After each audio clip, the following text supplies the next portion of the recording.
they were warned. Local workers refused to go near the site.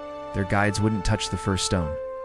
And the expedition leaders, educated, confident, arrogant, stepped forward anyway.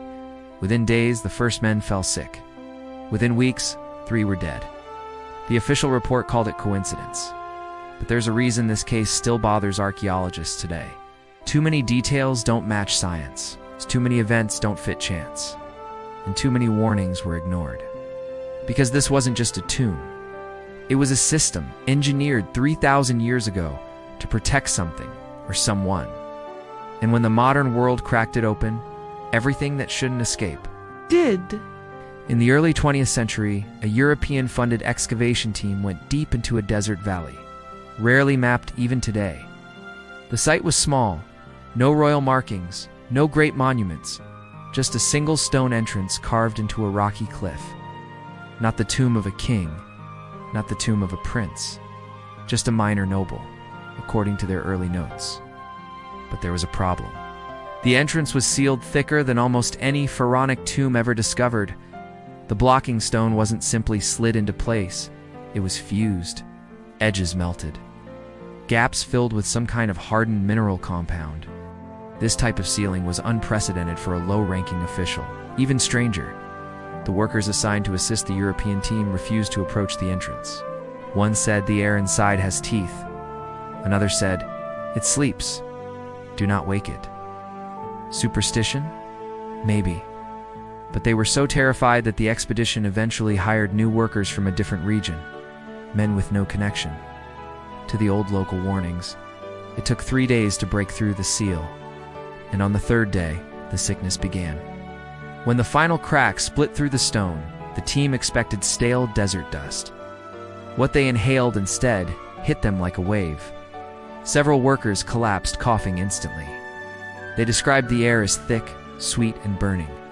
A geologist said he felt a metallic taste in his throat, something he had never experienced before. Within hours, fever, vomiting, disorientation, hallucinations. One worker claimed he saw shadows moving inside the unlit chamber, swaying in the corners as if watching the intruders. He died 2 days later. Your day away. Today we know why this can happen. Sealed environments can accumulate toxic molds, heavy metal dust, fungal colonies, decomposed proteins, and even ancient chemical residues. When disturbed, they behave like an aerosol bomb. But even that explanation falls apart later, because the symptoms were not consistent, not even close. Inside the tomb, the structure was wrong. Corridors twisted for no architectural purpose, airflow paths seemed deliberately obstructed. Passages narrowed to choke movement, walls were coated with a black, dusty residue. That residue still confuses researchers.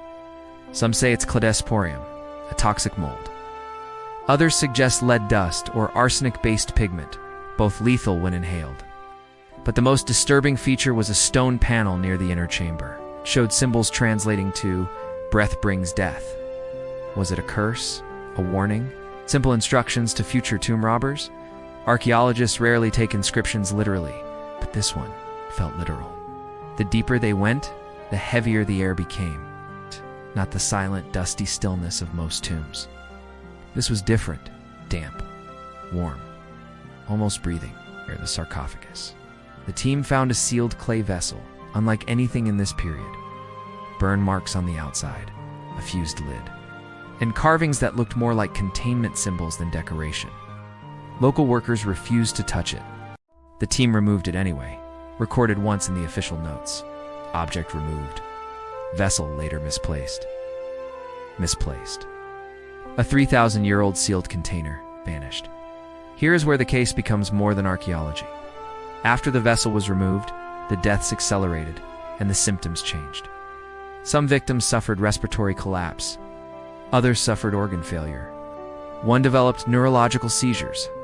2 died without any clear medical cause at all. A single pathogen cannot do all of that. A single chemical trap cannot do all of that. But a sealed vessel containing multiple biological or chemical agents that can, not everyone died, that is one of the biggest mysteries.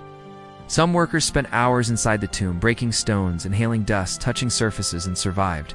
Others who barely stepped inside died days later. This makes no sense for pathogens, no sense for fungal spores, no sense for chemical poisoning. unless exposure wasn't the cause, unless contact was. The survivors had one thing in common. None of them touched the sealed vessel. Every major death involved: a worker who carried it, the translator who examined the markings, the geologist who studied the burn marks. The expedition leader who ordered it opened. Was the vessel the key?